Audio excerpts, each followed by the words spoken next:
playoffs, today's a big day. Yeah, I mean, you just said the word. It's about momentum, and I want to read what Meyer said. He said teams are getting better or worse in December. He said we are getting worse. I mean, that's a bad statement to say because the thing about it is when you're in December, you want to be playing your best football on offense, defense, and special teams. And if you look at what they're doing on offense, I mean, it's okay, but you're not going to beat the elite teams. And on defense, they're not getting pressure on the quarterback, and they're consistently giving up explosive plays in the secondary. So basically what I'm saying is if you add all those things together, you're just looking at a team that's not being distracted. They're just not playing good football at this time. How do they turn it around? I mean, it's and you said something on the air about 2 days ago. It starts with Mark Vrabel. I mean, I understand a lot of stuff is going on. I understand that the offense isn't doing well. I understand that the defense is doing well. But this is Mike Vrabel's time. And when I say it's Mike Vrabel's time is he's built for this. I mean, you listen to some of his commercials and listen to some of his speeches. He says we're built for this because a lot of times they're consistently saying that they can't win the game. Look at 2020 when they said they wouldn't beat the Ravens in the playoffs, the Patriots. But all of a sudden they figure out a way to win, and it starts with the head coach, Mike Vrabel. I'm a little worried that this might be above Mike Vrabel where they are right now, above his ability to fix it. D-Mace, you've been on good teams. You've been on teams that have been bad. I mean, what do you make of the situation the Titans find themselves in today? Although I should note Dallas just scored. Dang. I believe it was Noah Brown. So now it's 21, or I guess pending the PAT, 20-7. And again, we're keeping an eye on this because the odds shift dramatically today if Jacksonville loses to Dallas for the Titans to win the South. Regardless of what the Titans do, they shift dramatically. But what do you think of the predicament the Titans find themselves in today? Well, it's one that they didn't want to be in. I'm sure at the beginning of the season they looked at their roster and they couldn't afford, injuries at key positions. And lo and behold, they have injuries at key positions and they haven't been able to fill them. There comes a point where no matter who the head coach is of a team, if you have too many injuries and no depth, I don't care if you're Bill Belichick of 10 years ago. I don't care if you're Andy Reid. Sometimes you just can't overcome those injuries. That your team has. And that's if you've got Ryan Tannehill at quarterback. Exactly. Yeah, now, if you got an elite Bill Belichick quarterback, 10 years ago, if you got an elite quarterback, right. it's still difficult. Even when you have Tom Brady, it's still difficult. Look at the Tampa Bay Buccaneers. They had a bunch of injuries last year. They got a bunch of injuries this year. Even with the great Tom Brady, they still have trouble winning games, and they've lost more than they've won this year. So sometimes that. No matter who the coach is, if your talent level on your team is not there, you're not going to win. I don't care what you try to draw up. I remember, the year we played Indianapolis, and we had everybody hurt here.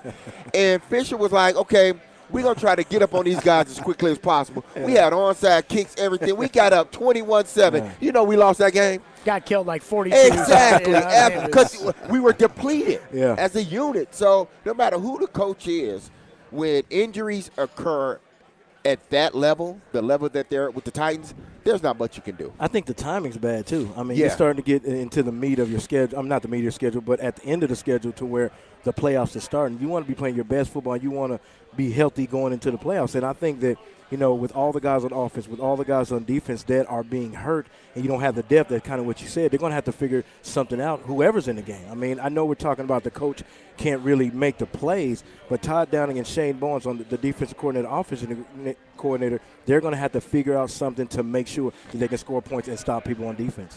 Not only that, speaking of injuries, here's who's out today for the Titans. Traylon Burks is out. This is not even the inactives. This is just who Vrabel's already ruled out. Traylon Burks, Christian Fulton, Dontrell Hilliard got placed on IR. Danico Autry, Amani Hooker, C.J. Board also placed on IR. Trey Avery and David Long Jr. was placed on IR last week.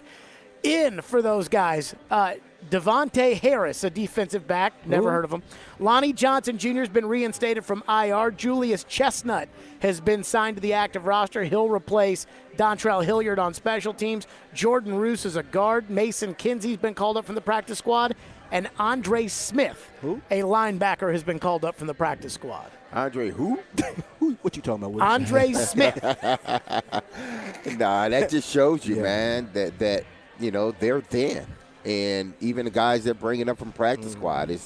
It's not enough, I don't think, to put this team in a position where, that they can go to L.A. and beat a Charger team that's getting healthy now. Yep. You know what's so funny is, I know you listed all those guys that were hurt, and Derek, you say this all the time, is nobody cares. Oh, no, I don't care. No, nobody cares. Like the opposing team. They don't care. Chargers don't care. Nobody cares. The general manager got fired. Nobody exactly. cares. The owner doesn't care. They do not care. I mean, like, y'all are crazy, man. I mean, like, in all seriousness. Yeah. Like, everyone yells and screams about Dennis Daly. You know that he wasn't their man to play left tackle this season. But they Razor had a guy. He got hurt the second game of the year, so Dennis Daly's out there. And guess what? Nobody cares. Radens cares. The owner doesn't care. Radens cares enough to click on Twitter about how bad Dennis did. I'd have cut his ass this week. Absolutely. I don't know if you saw this, but this week, Dylan Radens was on social media, and these people were saying, I think Dylan Radens has to be better than Dennis Daly, and I can't believe that Dennis Daly's still out there. They need to try Dylan Radens, and Dylan Radens was liking those tweets. And I'm like, look, man. Those can be fighting words in the meeting room, of course, in the offensive man. line room about you doing that. Yeah, you don't do that. I'd cut him so fast for doing that. Good.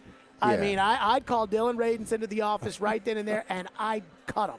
Because I got enough problems, as we have already highlighted right here to start. I don't need Dylan Radens sitting there starting a problem liking tweets on social media. I don't need that. You're so bad that you lost the right tackle job last year. Then you lost the right tackle job this year. We don't trust you enough to play left tackle. We traded for this guy from Carolina who is terrible, and everybody knows he's terrible, and we're still playing him over you. And we're not going to play you at guard over a guy who weighs 270 pounds and gets mauled by every single defensive tackle in the league. So in case you haven't taken score of this, we think you stink.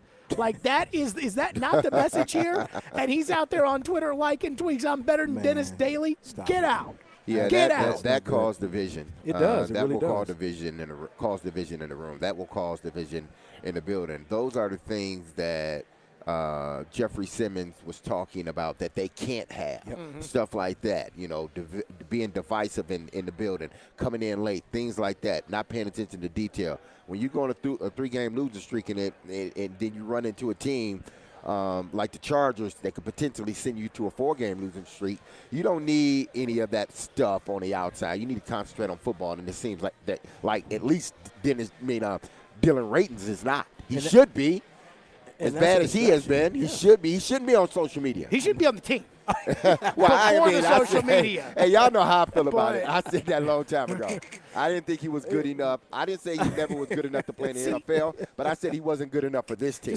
This is what bothers me about, I know that people don't want to hear this anymore, but about the timing of firing the general manager. It's terrible, man. Is it basically, the Titans are 7-6. The Titans are right there. They currently have an 86% chance to win their division. A lot of teams don't have that good of a chance to win their division or make the playoffs. And I'm talking about teams on the up.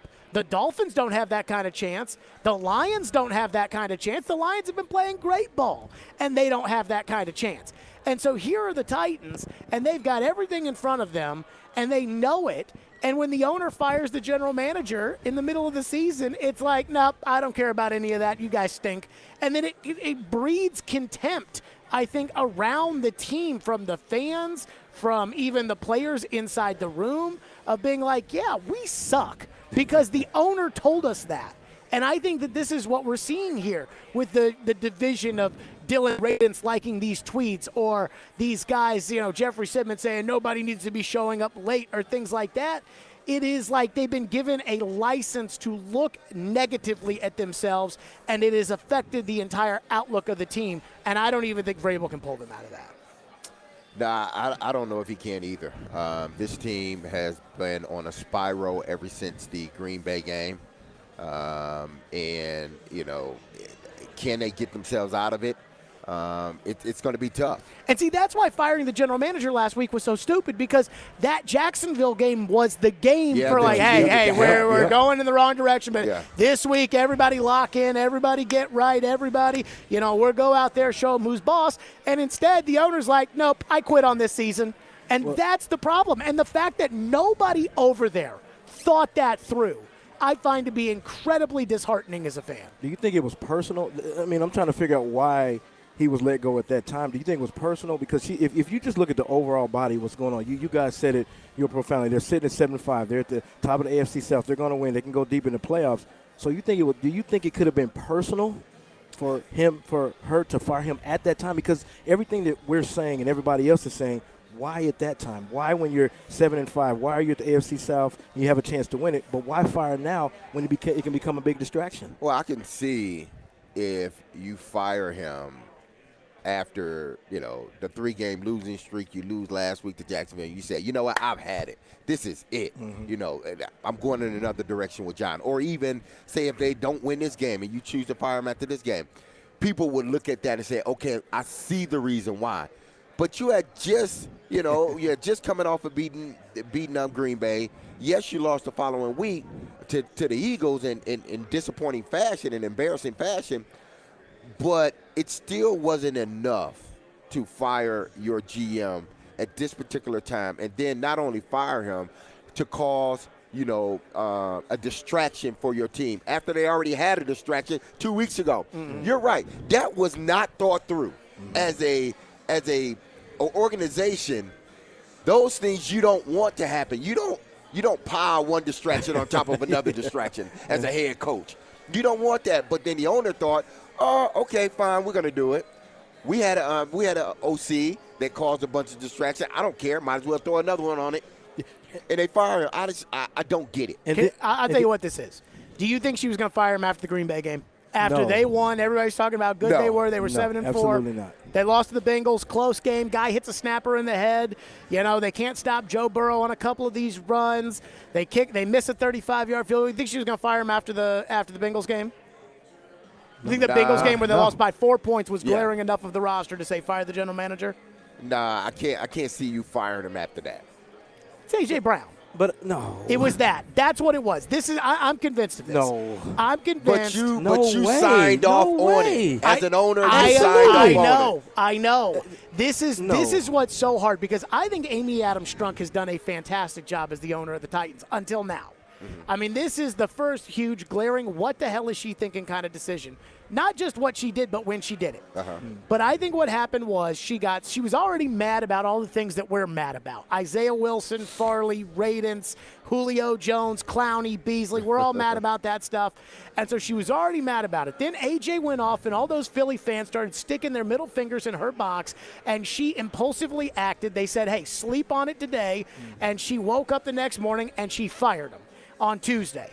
And there wasn't somebody there that said, wait a minute, you just fired your general manager because A.J. Brown went off in this Philadelphia game? Do you realize how impulsive and short-sighted that looks? And the reason it looks impulsive and short-sighted is because it is impulsive and short-sighted. So she went and did it, and then after about 4 days of everybody wondering what the hell she did and why she did it, she decided to tell the AP, that's not why I did it, but I think that's probably why she did it. But, Jared, here's the thing that kind of confuses me. Because I got an argument with this guy in the gym. He said, well, she did a bad situation with Conklin, Farley, and Isaiah Wilson. But then after that, you signed him to a long contract in February. So if he's doing such of a bad job and he's not doing what you want him to do, but then you give him a contract, but then you fire him a couple of months later. I mean, it just doesn't make sense to what the timing was and why. I think the reason why a lot of people are so in an uproar is because you're in position to make a run for the Super Bowl, but why do you fire him after the Philly game? I think people in town are actually for this. I think the fans in town think that what happened last Tuesday was good, and I think they think it had nothing to do with last week against Jacksonville, and I think they think it has nothing to do with the negativity that surrounds the team right now that Vrabel's going to have to try to coach himself out of. Now, I think people around the league are thinking like, man, these people are stupid. But I'm telling you that I think the consensus here is that we're off and running live from Twin Peaks, home of 29-degree drafts. Right now, 29.8 degrees, according to the scoreboard right here on their beers. Plenty of room for you out here at Twin Peaks. They got all the games on. Again, we'll be keeping an eye on Dallas and Jacksonville right now. Jacksonville backed up, less than a minute to go in the second quarter. They trail 21-7. Trevor Lawrence. I guess the magic's still not there after they played the Titans. But there you go. We'll keep an eye on that. We are live from Twin Peaks. It's the pregame show, 102.5, 106.3 The Game. Every Wednesday at noon. No matter the down and distance and no matter the score, they're going to give him the football. Outkick 360's Jonathan Hutton joins Chase, Willie, and D-Mace to talk all things Titans and NFL. I hope that they're not throwing flags simply because the league wants to see more of them. He's got opinions and insights on the two-tone blue. They are not as good at wide receiver and the playmaking department. Catch Hutton every Wednesday at noon. Presented by Blend Bar with Davidoff Cigars and by Edley's Barbecue on 102.5 and 106.3 The Game and the Game Nashville app. Response to Genesis Diamond's remarkable free financing offer has been so incredible that we're extending it through Christmas Eve. Last minute shoppers, we've got you covered with 5 years zero interest financing on any purchase with $0 down. So you can splurge on that handcrafted diamond ring and spread it over 60 whole months. Studs, bracelets, necklaces, bands, every color and every shape, starting at only $35 a month with $0 down. You can use this amazing offer on anything. Designer engagement rings, classics like diamond pendants and bracelets. All our hand-selected GIA certified diamonds are included, and so are our luxury pre-owned Rolexes. At Genesis, we've got our best collection ever, with case after case of stunning gifts that are romantic and timeless. And with Genesis guaranteed best value price and 5 years zero interest, zero down financing offer, you can make this the best Christmas ever and still stay in budget. Merry Christmas from Genesis Diamonds, Green Hills and Cool Springs. Unapproved credit. What's up, everybody? Michelle Knasvik here for Superbook Sports. And when it comes to sports, listen, everything is happening right now. Football, basketball, hockey, a little World Cup. And there's no better place to wager on all of it than Superbook Sports. When you sign up, deposit, and wager all in the same day, Superbook will give you a bonus up to $1,000. Yes, I said it, $1,000. When the sports world is busy, it is time to get busy winning some money. So download the Superbook Sportsbook app or visit superbook.com to wager and win today. Visit superbook.com for terms and conditions. Gambling problem? Call 1-800-889-9789. Your weekend plans just got easier. Almost Friday Sporting Club is the hottest new place to watch the game and hang with your squad. Steps from Broadway with quick parking, an incredible food and drink menu, 21 screens with every game on, games, DJs, and all the fun you can handle. Come hang out at Almost Friday Sporting Club. If it's not Friday, it's Almost Friday. AlmostFridayNash.com. Commence Suckdown! Hey, it's Jared. Are you looking to move? If so, do yourself a favor and reach out to my friends at TriStar Moving. You can be assured your move will be stress-free because they've got new utility vans to help with pack jobs to separate your high-value or fragile items from the bulk of your furniture, and their movers are carefully picked and highly trained. No one in the game is doing this. TriStar Moving is raising the standard in the moving industry. When you're ready to move, give them a call. TriStar Moving, 615-640-1219, or online at nationalmoving.org/radio, and tell them Jared Stillman referred you for 10% off. That's TriStar Moving. Jonathan Hutton. You have to put the ball in his hands in that moment. And Chad Withrow. My kicker's making no decisions on a football team. Are in the game. Join them for NFL postgame after every Titans home game, live from Landshark Bar and Grill in Margaritaville on Broadway. They'll break down that day's game and look ahead to the next one. NFL postgame is presented by Two Rivers Ford, Renter's Warehouse, and Superbook Sports on 102.5 and 106.3 The Game and the Game Nashville app. Hey Nashville, I'm Gary Smith, head coach of Nashville SC. You're listening to Nashville's best sports talk, 102.5 The Game.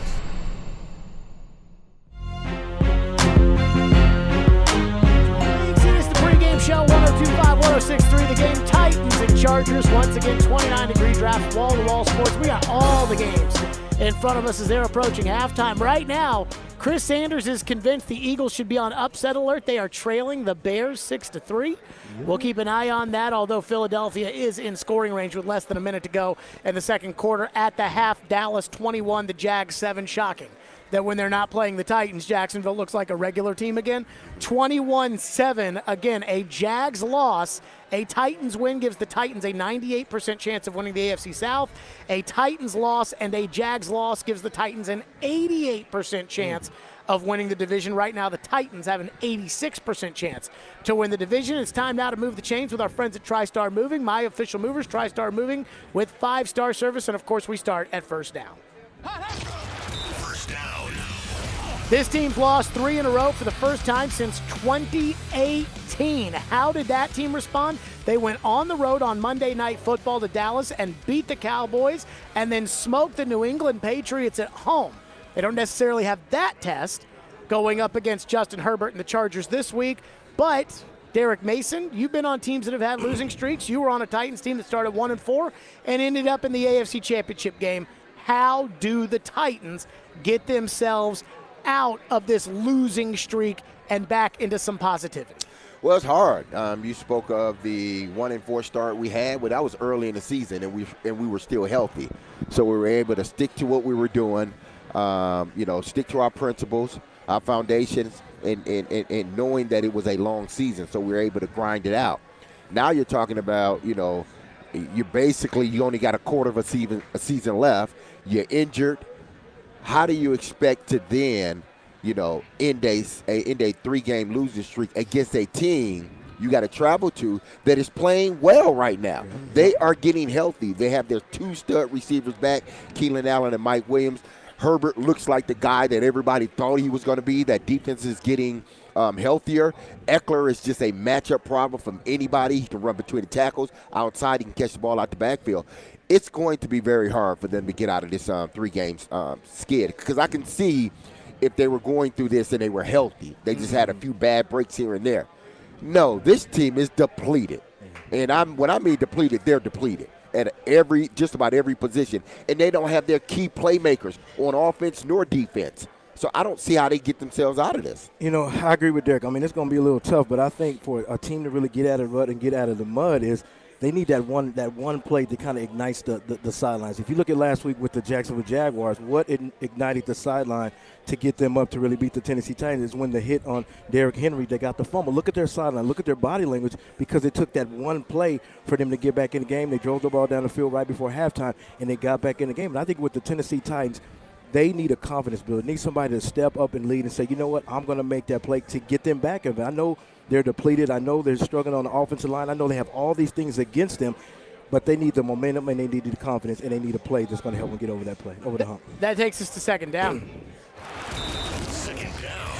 The Titans' offensive line has been terrible. Now, let's not kid ourselves. They're dealing with injuries, especially at the left tackle position. Ben Jones had been in and out of the lineup. But so far, the last couple of games, Ryan Tannehill has been under siege, both against the Eagles and against the Jags. They leave guys into chip. It doesn't make a difference. Ryan Tannehill has been in a world of trouble. Teams have also been able to shut down Derrick Henry for the most part, though he did have a couple of nice runs against the Jacksonville Jaguars. Mike Vrabel was asked about Dylan Radins this week, said that he could perhaps see some time at different positions. The Titans, though, seem steadfast. They are not taking Dennis Daly out of the starting lineup. So, Chris Sanders, yes. We start with you. Uh-huh. How can the offensive line play better? Because I don't know how a team can win in the NFL with the line playing the way it's playing right now. I mean, they've been playing terrible, and I say that in a respectful way. But the one thing that I kind of look back. How is that respectful? I'm trying to be nice. How can you say you're playing terrible, but in a respectful way? With all due respect. I mean, they are, but I went back and watched the film, and I just kind of wanted to see what the problem was going on. I know they're not the best. I know they're not the top in their position. But I think there's a communication breakdown, because I don't think they know where the pressure's coming from. I don't think they know where the safeties are coming. And there's just lack of communication. I know Ben Jones, the center of the Tennessee Titans, he usually sets the front of where the blitz is coming. But just watching, it just looked like you're looking at an offensive line that's basically in disarray. I mean, if you look at the last couple of weeks, they've given up 10 sacks in the last 2 games. So it just shows you that they're playing poorly. The pass pro is terrible. The run lanes are not there. And they're just not athletic enough to be a good offensive line. Well, I mean, it's like a broken record with this offensive line. I don't think this offensive line has ever been this season, even when Taylor Lewan was healthy, it's ever been that strength that they needed it to be. Because it's not like Taylor was at the top of his game anyway. So now that these guys are getting hurt, you're replacing Dennis Daly. You got Ratings in there somewhere. I mean, that right side with Nicholas. I mean, he's terrible. He's a rookie, and I think he might be good, but I think he's struggling right now. He's struggling, and it's a long season for these rookies, man. And you get beat up, and now he's wearing himself down now. This offensive line hasn't been good all season. I don't see it getting no better. That's one reason why Vrabel hasn't decided to put Dylan Ratings at tackle and move Dennis Daly somewhere else, because he's like, listen, what is that going to help? We're still going to be a bad offensive line. That's what Floyd used to call swapping spit. Exactly. It's like no matter what, it's still nasty, and we're still going to be bad. So why even move anybody? Leave Dennis Daly at the left tackle. Let's try to help him as much as possible, but we're not going to substitute one bad guy for another bad guy. I think Ratings is. I know he put those. He liked some of those tweets or whatever. I think he's going back to when they played the San Francisco 49ers, and everybody thought that he did a great job. But you got to remember, they were in 12 personnel. They had 2 tight ends, and he was getting help. So when he didn't get help, he was getting exposed. But just overall, it's just – I look at it as just been an unathletic offensive line. And when you run the inside zone and outside zone, you got to run to a gap. And I just don't think they're athletic enough to run to a gap. And that's why, Derrick Henry doesn't have no place to run to. I feel bad for Dennis Daly. I think Dennis Daly kind of stinks. But Is that kind of like I said, nice? I think Brewer next to him makes it 10 times worse. Yeah. I mean, I think Brewer is a good backup. Yeah. He has no business starting in the National Football League. But he's a backup center. Yeah, not a backup guard. Yeah, agreed. Yeah. And he's too small. Yeah. He's too small. And then Petit Ferrer, I think he's got the potential to be good. I don't know if he's got, kind of the aggression that I want out of my right tackle, but I think he could maybe develop into a bad version of Fred Miller. Uh-huh. I think I could see that maybe a little bit. That takes us to third down. Speaking of bad, the Titans defense held Kansas City to 20 points in an overtime game a month and a half ago. Then Danico Autry got hurt against the Packers, and it's been bad, bad, bad. They held Joe Burrow to 20 points 3 weeks ago, and now I don't even know if this defense can get off the field. It looks like the 2020 defense. Last week, Trevor Lawrence, AFC Offensive Player of the week before, Jalen Hurts, NFC Offensive Player of the Week. D-Mace, no Danico Autry, no Christian Fulton, no David Long Jr. again today. What do we think of the Titans' defense against Justin Herbert? No mas. That's what it is. No mas. This defense, and we haven't mentioned Jeffrey Simmons because he's not injured. He's hurt, and he has to play hurt, and that is affecting his play. At least it's affected his play the last couple of games. He said he's still out there dominating, and I understand why he says that. But if you watch the film, he's not himself. Yes, he's going to get penetration, because he's Jeffrey Simmons, but he's not that disruptor he has been throughout the season. That ankle injury is affecting him in ways that he's not going to tell us. And then not having his counterpart, Danico Autry, on the side of him, that makes it even worse. So I don't know what this defensive front can do, because before it was we can get to the passer, we can pressure the passer, the secondary looked great.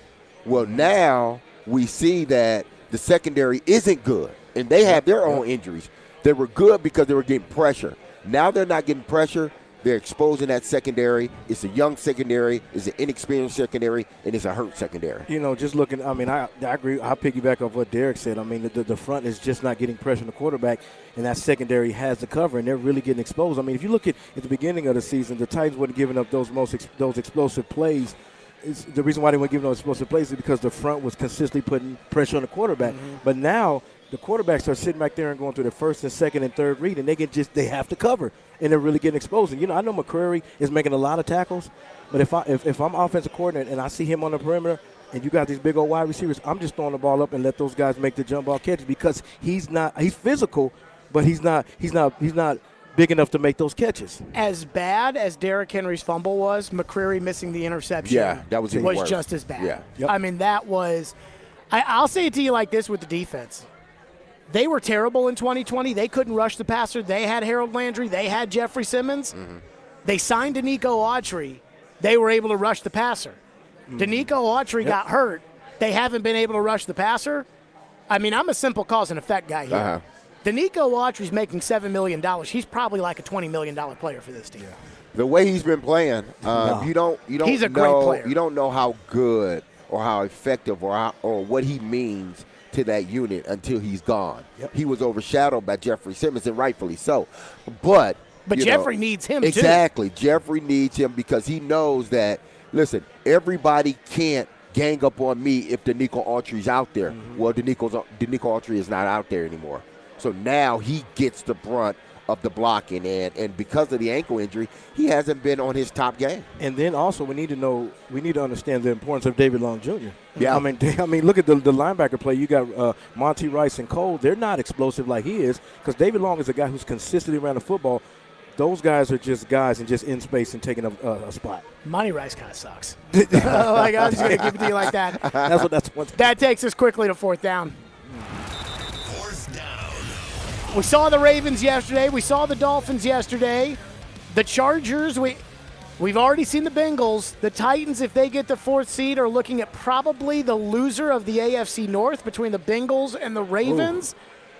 What do we think about the possibility of the Titans, if they can get healthy, winning a playoff game or going on a run if they win the division? Well, they better hope they get the Ravens. I know. Because the Ravens are and injured. they better hope Lamar doesn't play. Exactly. The Ravens are injured. And, they're playing with Huntley. He didn't look great yesterday. That offense didn't look great yesterday.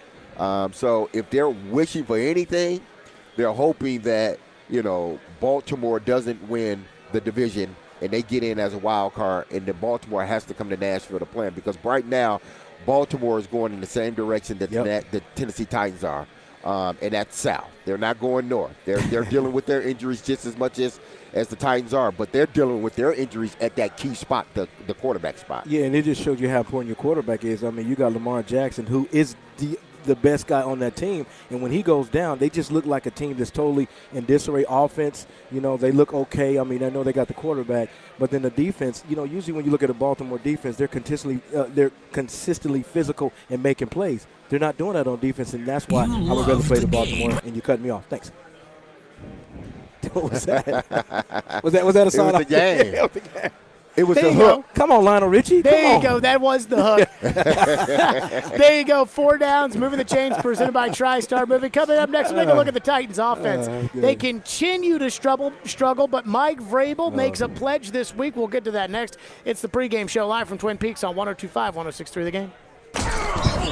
Coming up next hour on NFL Pregame, Jared, Chris, and D-Mace go inside the playbook, inside the sportsbook, and get an update from the stadium with ESPN's Teron Davenport. It's NFL Pregame on Nashville's best sports talk, 102.5 and 106.3 The Game, and the Game Nashville app. Middle Tennessee, you can count on an award-winning service team for all your home maintenance and improvement needs. Lee Company, we're A+ rated with the Better Business Bureau and trusted by thousands of homeowners in our community. Our team is ready to assist with all your home maintenance projects, heating and air conditioning, plumbing, electrical, appliance service, and more. Experience the convenience of calling one phone number for all your home maintenance needs. Call Lee Company today at 615-567-1000 or visit leecompany.com.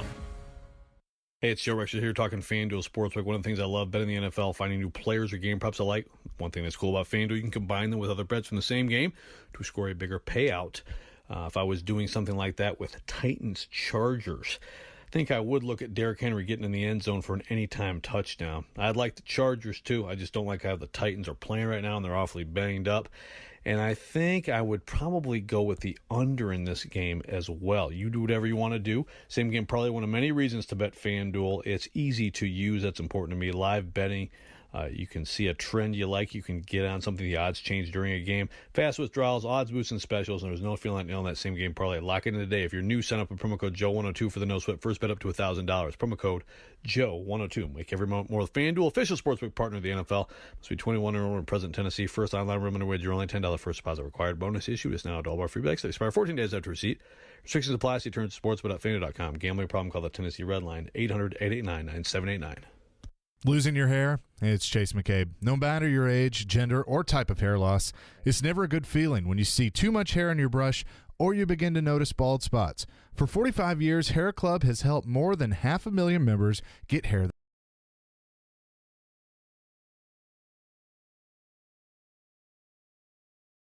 They limited time, get 10% off when you book a free consultation today and get started at hairclub.com/chase. That's hairclub.com/chase. All of us who work for Cromwell Media, the owner of this radio station, take a great deal of pride in our work. We honor each other for making a difference on our team and in our community. This month, we're congratulating Austin Fullwider, who handles our commercial logs for 6 years of service, and Sean Fort, our director of sales, along with David Janes, one of our part-time producers on 102.5, 106.3 The Game, are each celebrating 2-year anniversaries. Want to be part of what we do? Contact us at together@cromwellmedia.com and let's have a conversation. You're listening to NFL Pregame. What are the keys to victory on the offensive side of the ball for the two-tone blue? Jared Stillman, Derek Mason, and Chris Sanders go inside the playbook. Brought to you by Ounce of Hope. This is the NFL Pregame on Nashville's best sports talk, 102.5 and 106.3 The Game and the Game Nashville app. Inside the Playbook is presented by Ounce of Hope Cannabis Company, live from Twin Peaks here. It is the pregame show, 102.5, 106.3 The Game. So Mike Vrabel said on his coach's radio show earlier this week that he is not going to make any changes to the coaching staff for the rest of the season. So people want to know, are they going to get rid of Todd Downing? Are they going to fire Todd Downing? Are they going to get rid of, the line coach or something? And Vrabel says no offensive staff changes for the rest of the season. Chris Sanders, we start with you. The offense has been bad. We can get into the Charger defense if we want. The Charger defense is terrible. But the offense has been bad. I think that's something that a lot of fans heard, that we're not going to change play caller, we're not going to change offensive coaches, and I think a lot of people were really upset about that. I mean, I don't think they should be upset, because the thing about it is when you just fired your general manager, you start firing different coaches, it just causes more distraction. I mean, I know that sounds kind of cliché, but it does, and it takes the essence from the game, and now you focus on who's getting fired, who's making the play calls. They just got to go with what they have until the end of the season and then make those decisions. I agree with you. The offense hasn't been playing well. I mean, Derek, last week he had over 100 yards, but the offensive line is struggling. Then you look at the wide receiver position on the perimeter. With Burks being out, there's no guy that scares you on the perimeter. So I know we can blame the coaches all day long, but you still got to put the right product on the field for those guys to be successful. And I just think that the Tennessee Titans organization hasn't done that. Well, they can't go firing coaches now. I mean, I think the owner took that ability away from them by firing the GM. So they can't go and start firing coaches, no matter how much the fans may want Downey to be gone. He's not going anywhere, and I don't know if he's going to get fired, next, in off season either. I think Vrabel is loyal. He's got to fire him. But if he does fire him, it comes from up top. I think it comes from the owner, and that's the only reason he fires the OC. But do you think Vrabel, knowing the negativity, that, let's say that this goes how everybody thinks this is going to go right now, right? Titans make the playoffs, get smoked in the first game by Miami or Baltimore or whomever, and on to the offseason you go. And Mike Vrabel says Todd Downing's coming back. Do you think that the negativity that would bring from the outside would be, because I know coaches like to say, hey, all that matters is what's in here, but we know that these guys hear the same stuff. They hear the boos at the stadium. I don't think Vrabel could afford to bring that negativity back. Well, we will see, because I don't think it's just, the negativity from the fans. I think if you choose to keep Downing and the season offense doesn't look any different, and your season is sort of like the season it is now, then they're gonna fire him. They're gonna fire him. And because they've already did it to the GM. So he's going to have to make some changes. Will he make them? I don't know. But he's going to have to make them, because now his job is on the line. Even though, it seems like everything is okay with him right now. But if nothing changes with this offense, then his job going into next season should be on the line. Oh, I mean, I don't think that there's any reason for Todd Downing to return as offensive coordinator, no matter how culpable he is or isn't for how bad this offense is. Whether we want to say, oh, it was the line, or oh, it was the quarterback, or oh, it was the receivers and trading A.J. Brown, whatever it may be, like, I don't see any way in which they can bring him back, and it is not a humongous negative on the entire team, that it is not a humongous negative on the entire just organization, the fans on down. And so I know, like, Vrabel might want to defend him, but I don't think Vrabel can even afford to because it's so bad right now as far as people pointing fingers right at Todd Downing. Could this be the same situation like what happened with Malarkey? The Malarkey's like, I ain't firing nobody, and they let him go. Do you think that that might be a power struggle in that situation? I don't think the Titans have the currency in town to fire Mike. No, I'm just they saying. don't. I mean, not now. Yeah. Not now. If he was playing terrible, it probably would. But the past couple of years, I think because he's been winning, that wouldn't happen. I think Mike Vrabel's the most popular sports person in town. You might be right. And so if they fire him, I mean, I think it could cost them the stadium if they fire Mike Vrabel. I really do. That's why she's not going to she's not going to fire Mike Vrabel. It's going to be if things doesn't change with this team after she's already fired the GM. Offense doesn't look different. This team still feels as if they're stuck in the mud. Then his job is on the line next season. I do believe. If things if things doesn't get better, she can't do it now. No. But if we continue to have seasons like we've had, then the fans are going to be calling for Mike Vrabel to get fired. They will. If this team still is in a dogfight sort of with Jacksonville, in Indianapolis, in Houston, which these teams are going to get better next year. And if you don't upgrade your roster and get better, your job should be on the line as well. Can I ask a philosophical question? Yeah, go ahead. Are you not allowed to have a bad season? I mean, I hate to not say after, it. Not after you fire your GM. I agree. But this goes back to, like, that element of it. Kyle Shanahan and the 49ers went to the Super Bowl in 2019. They were 6-10 the next year. But they had a bad went to year. Super Bowl. Look at the Rams right now. Like, the Rams, they won the Super Bowl last year, I know. But the Rams are awful, and nobody's talking about firing the coach or the general manager they there. just won the Super Bowl. They just won the Super Bowl, but that gives you an extra 2 or 3 years. If you're smart, you think about it like this as an owner. You think about the fact that if Jaquiski Tart in the NFC Championship game doesn't drop that Matthew Stafford interception, you're going home too. Yeah. And I highly doubt the Rams will be firing Sean McVay over that or be firing him now over that. Like, it's crazy here. Like, it's crazy talk to me. It is ridiculous that everybody around here just feels entitled to this team competing for the Super Bowl every single season. That is not how this sport works. And I just don't get it. Like, I mean, we're not talking about firing everybody in Green Bay, and they freaking suck. I don't get it. Well, like, it happens This is Nashville, Tennessee. Your They've GM never gets won fired. anything. Your GM gets fired with 5 games left. Everybody is open season now. I know, but the Titans have never won anything ever. So this idea of like, hey, you know, last year the number 1 seed and the fact that we made the playoffs for what's going to be. They've been going downhill ever since, Jared.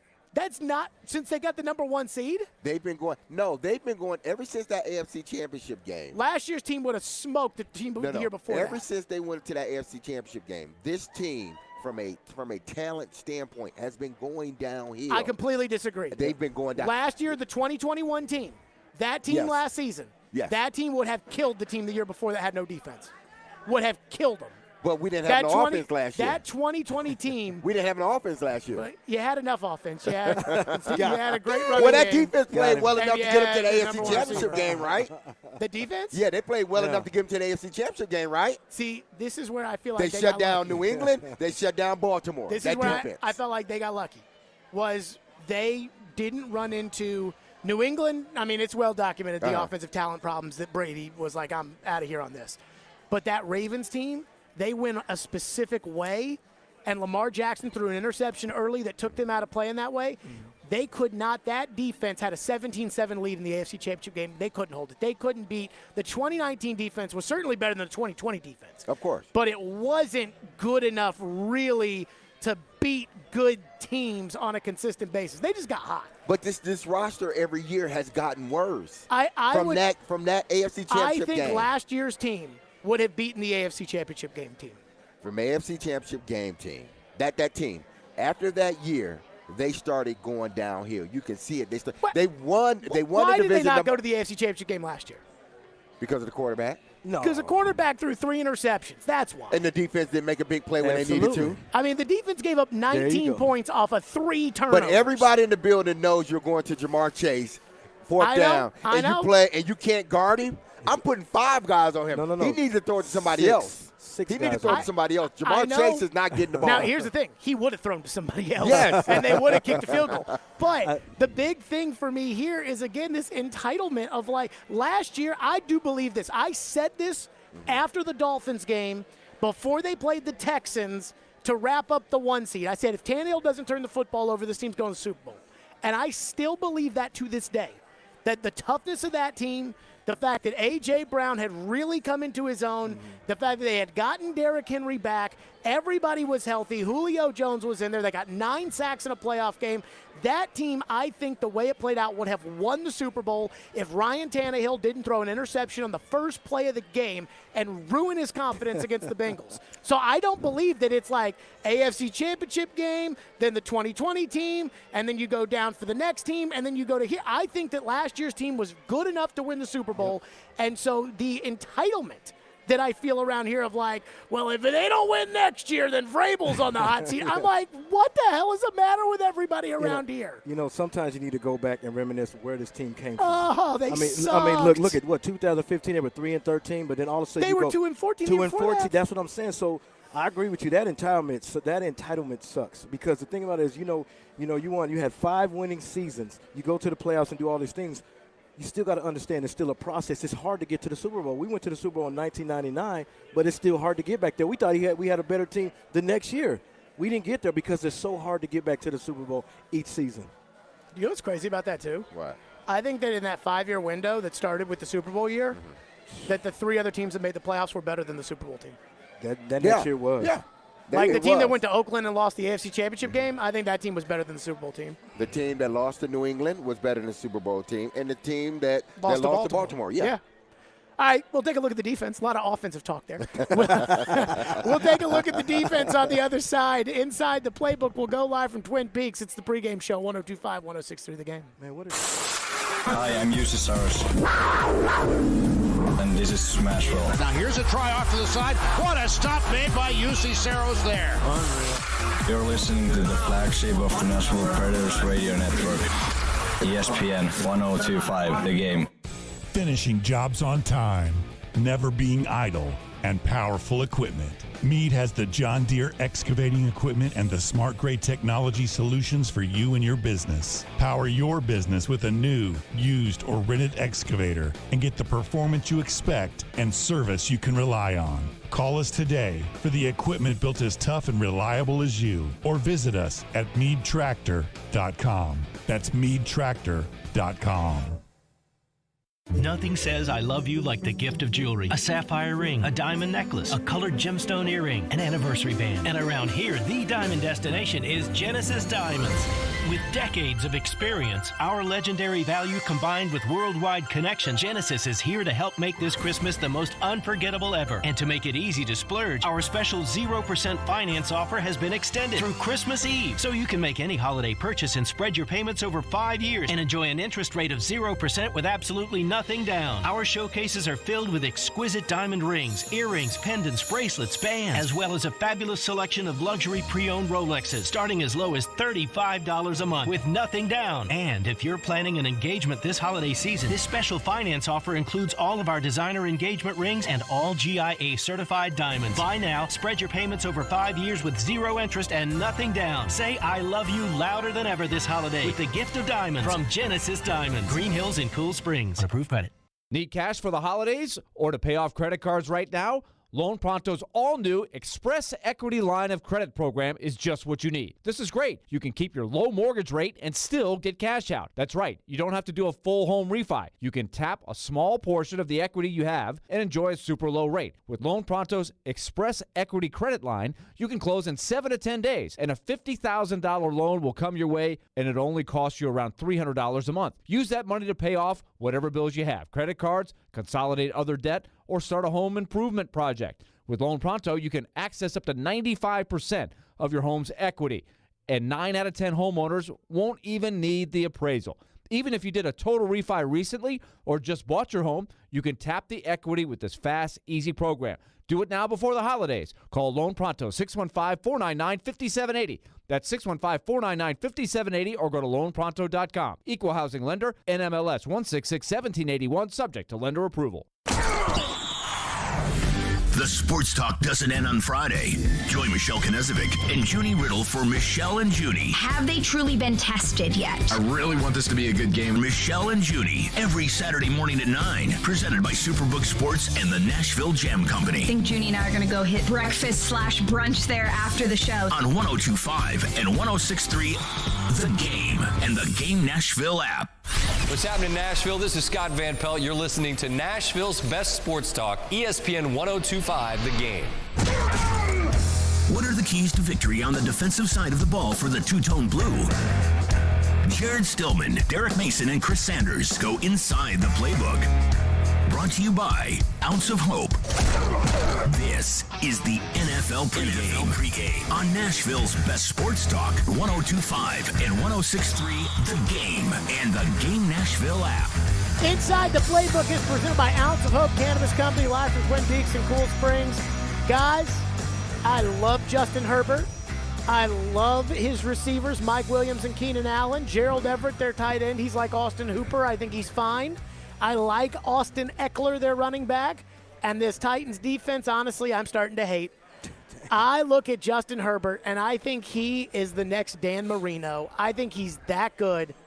I am afraid of an all-out massacre defensively today. Chris Sanders, we start with you. Do you share the same fear? I mean, yeah, I do. I mean, Herbert, he's a great quarterback, and I know he has some great stats. I mean, he's averaging 285 yards a game, threw for over 3,000 yards, 21 TDs. But here's the kicker in the whole thing: he's been sacked 30 times. So if the defensive front can get after, Herbert, I know he's going to do those rollouts and do those boosts, but if we can get him to throw a couple of interceptions, I think the Tennessee Titans will be okay, because their offensive line is kind of like in the same situation the Tennessee Titans offensive line.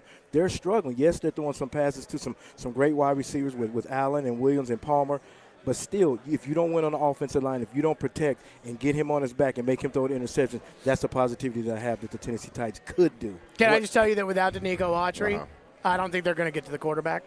It's going to be tough. That offensive line is getting healthier. The Chargers' offensive line is getting healthier. The one thing about Herbert, he can move in the pocket, unlike Ryan Tannehill because of the ankle. He's still not the old Ryan Tannehill just yet. He's still hesitant about leaving the pocket. He still has those throws where he's not planning on that foot. So, to me, this offensive line of the Chargers is getting healthier. The Titans' defensive line is getting more injured. He has his two big weapons back. And now what they're able to do, L.A. Chargers, is they not only can they throw the ball, but they can run the ball with Eckler. Eckler is a really good running back, a solid running back. But he's one of those guys that's two-dimensional. And but why waste your time running the ball against the Titans? I mean, Jacksonville. But because you still got to set it up. You still have to set it up. He poses just like Dontrell Hilliard, where the Titans finally realized, oh, this guy is a matchup problem. Let's play him. Well, hell, you should have realized that the first game of the season that he was going to be a matchup problem. L.A. doesn't have that problem. They know what Eckler can do. He runs between the tackles. He can run outside. But also, he's really good in their pass game, their screen game. And the Titans with their injuries, not just on the defensive line, but you're talking about David Long Jr., who would be the guy that would be covering Eckler out of the backfield. Now they don't have him. So they're going to struggle. I think Shane Bowen has to be really smart in this game. I mean, he can't go man-to-man with these big-time wide receivers. You got Allen, you got Williams, you got Palmer. If you look at on their roster, they got 6 or 7 guys that have 400 yards receiving. So that means they're going to spread the ball around. And I just don't want to see a situation to where you got Allen on the perimeter and you got McCrary out there. I mean, what do you think Herbert's going to do? He ain't even going to go through his read. He's going to just throw it up and let. It's going to be the same thing it was last year. Absolutely. If it's Williams, they're just going to throw it up to him Palmer because he's 10 times bigger than him. Absolutely. Well, it's going to be the same thing it was last week. Why was the Jacksonville Jaguars able to throw the football? Because the Titans can't get pressure, and that secondary is exposed. They're small, they're inexperienced, and they're tired. Okay, I don't think they have enough when you're going up against a Charger team that can be this explosive. Again, they're getting healthy at the right time, and you're getting injured at the wrong time, at the wrong positions. You're facing teams that can throw the ball all day if they want to, and your secondary is depleted. And also, too, I don't want them to be – I don't want the defensive coordinator Shane Bourne to where play these guys off coverage. Just don't give up the explosive plays. That's what he was doing last week. Yeah, because it hurt him. It hurt him, and then all of a sudden you got guys that are good after the catch. So he just got to figure out a way to where if you do go zone, you can't give up the runs and the screens with Eckler, but they got to find out a way to keep everything in front and don't give up explosive plays, but still come up and make the tackle. One of the things that's bothering me too is that I feel like the Titans aren't getting turnovers anymore. And that all the turnovers they get, to me, it all comes from pressuring the quarterback. And if they can't pressure the quarterback, they got no turnovers last week. They got no turnovers the week before that against Philadelphia. They got no turnovers the previous week against Cincinnati. This was a defense that was forcing turnovers earlier in the season, and now they're not forcing any turnovers. And Herbert, as much as I love him, he will throw it to you now. Yeah. And I'm worried that if he has all day to sit in the pocket, he'll just wait till his guys get open, or he'll wait till it's zone coverage. Somebody sits down in there, and they'll just take what the defense gives them. And I don't know how the Titans get people to turn the ball over with the defense they're putting out there right now. Well, if they can't get no pressure on the quarterback, a lot of times that's what causes turnovers. When the quarterback feels rushed, he feels in distress, and he makes an errant pass, or he tries to run, fumble the ball, or he's trying to throw into tight coverage because he's trying to get rid of the ball very quickly. Well, right now, the Titans are not doing that from a defensive line standpoint. So they're giving these quarterbacks more time to survey the field and find that open guy. When Danico Autry was on the line of scrimmage, when they were healthy, you didn't have 2 or 3 seconds to throw the football. Now you have 3 or 4 seconds to throw the football. And I don't care who you are. If you have that long to throw a football, I'm going to find the open guy. Yeah, I mean, even in the secondary. I mean, I know I don't know if they're going to go nickel this game and try to send a safety blitz, but then you don't have Hooker there that specializes in doing that. So, what do you do? Do you just don't give up the explosive play, let them drive down the field, and let them make mistakes like they did a couple of years ago with the Buffalo Bills, or you just say, okay, you know what, we're going to take a chance, blitz, and try to go one-on-one on the outside. I just don't know, because it's kind of tough when you're not getting pressure with the defensive line. What do we make about the Titans' chances to have Vrabel scheme something up against the Chargers? Is there any hope that the defense can do something we're not expecting today? It's going to be tough. And I would say no, because they couldn't do it last week against the Jaguars. What makes you think they're going to do it this week against the Chargers? I just don't think they have enough hands on deck to be able to scheme something long enough to keep this Charger team in that passing game grounded. I mean, we can scheme all day, in which a scheme can be really, really good, but you're going to start to get exposed when you don't have the players. You got to have the players to take ownership of that scheme, and if you don't have that, you may be good a series here and there, but eventually you're going to get exposed because you just don't have the players to stay with the LA Chargers. Coming up on the other side, we'll take a look at the injury report, and it is massive for the Titans. Who's in, who's out for the Chargers? We'll get to that coming up next. We are live from Twin Peaks. It's the pregame show, 102.5, 106.3 The Game. The college football season never stops. ESPN college football analyst Trevor Manich joins Stillman and Company every Tuesday at 4:30. They've got to do what Nick Saban in Alabama has done so successfully over the last 10 years. Presented by Houston Clinic Orthopedics on Nashville's best sports talk, 102.5 and 106.3 The Game and the Game Nashville app. ElectronicExpress.com. We make it happen.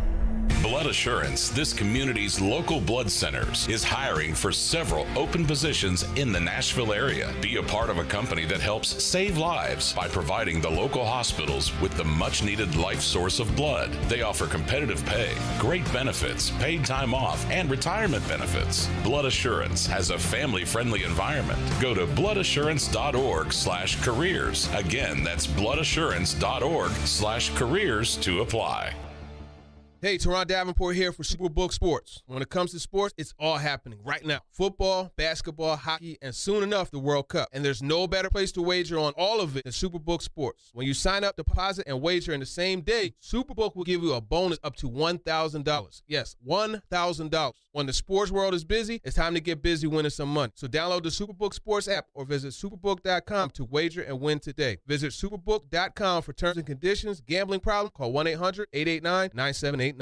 Are you looking for Tennessee-grown and crafted THC, CBD, Delta-8, Delta-9 products? Then float on over to ounceofhope.com. On top of the widest selection of luxury edibles and smokables, their customer service team is high quality and prepared to help select the right cannabis product for your needs. Their knowledgeable team will have you flying high with a smile. That's ounceofhope.com, made locally in Memphis. Ounce of Hope is Memphis Flyers' best cannabis shop 2 years in a row. Legal THC delivered to your door. ounceofhope.com.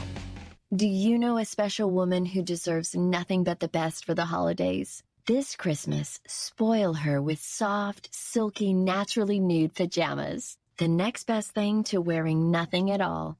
Naturally nude pajamas, exclusively at Pajamagram, are smooth to the touch, light as air, truly seductive. Order today and Pajamagram will include a free matching naturally nude nightie. That's a $75 saving on a best-selling holiday gift. Yes, ordering today gets you a free $75 nightie. Definitely an effortless way to let her know how much you care. Now you can give her 2 sensuous gifts that she'll love to relax in. But hurry. Year after year, naturally nude pajamas sell out. So here's what you need to do. Head to pajamagram.com or text the word GIFT to 41234. That's GIFT to 41234. Order today, ships tomorrow. Live from the Game Nashville studios. WPRT FM Pegram, WPUC HD2 Laverne. Broadcasting on Alexa. I appreciate that. And other smart speakers. 102.5 and 106.3. 1, 2, 3. I think it was a good game. Had a couple of big plays. The Game. A Cromwell Media Station. Live from Twin Peaks and Cool Springs, this is NFL Pregame with Jared Stillman and former NFL wide receivers Derek Mason and Chris Sanders. Presented by TriStar Moving, Harmon Tractor and Equipment, Screwball Peanut Butter Whiskey, Ounce of Hope Cannabis Company, and by Superbook Sports. NFL Pregame starts now on 102.5 and 106.3 The Game and the Game Nashville app. An hour and 20 minutes to kick off between the Titans and the Chargers, live from SoFi Stadium in Los Angeles. We are live at Twin Peaks here for the pregame show in Cool Springs. Derek Mason, Chris Sanders, and we've got the injury report. The inactives are out, and boy, is it a long list for the Titans. Now, we already knew a lot of this coming into the game, but out today for the Titans, inactive wide receiver Treylon Burks, corner Christian Fulton, corner Trey Avery, safety Amani Hooker, defensive lineman Tier Tart, who I did not notice on the injury report. Tier Tart is inactive. Defensive lineman Danico Autry and offensive lineman Jordan Roos are inactive today. Roos was signed to the active roster. Other moves that were made, Dontrell Hilliard was placed on IR. Julius Chestnut was signed to the active roster. That means that the following guys are active and will play today. DB Devontae Harris, DB Lonnie Johnson Jr., who returns from IR. Running back Julius Chestnut. Practice squad elevation Mason Kinsey. Practice squad elevation linebacker Andre Smith will be in there for the Titans. A lot of big names out. I guess that Tier Tart one is kind of a surprise. Yeah, that is a surprise. Was he on the injury report throughout the week? I don't remember. I mean, the injury report was so long. I'm going to pull this up from Friday. You know, TD, who will join us in just a little bit, I wonder what his thoughts are on that. This is Friday's injury report. Tier Tart was not on the injury report. He must have got hurt in the walkthrough? Sounds like a healthy scratch. Yeah, that's what it sounds like. Wow. And for a defensive line that is missing guys, why then is he not playing? But we haven't heard his name in a long time, in a couple of weeks. So what do you think it is? I have no idea. This hasn't been an issue. No one's brought it up this week. But obviously it will be brought up. But who's to take his place? We'll see. Well, we will see. I think I'm trying to think Jacksonville in my just head, scored, right? too. So coming back? Simmons is going to be how many up defensive linemen do they got? Simmons, they got DeMarcus Walker. Okay. They've got Naquan Jones, he's fine. Yeah. Yeah, I mean, he's not very, he's one way or another.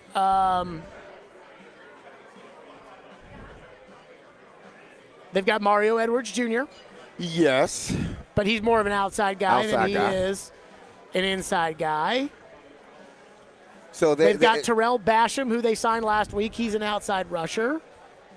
Okay, here you go. So I am being told that he is not a healthy scratch. Tart. Yeah. His wife/partner went into labor this morning. Oh. So okay. he's Okay. out for, for personal reasons. back in the Oilers days, that was a big issue.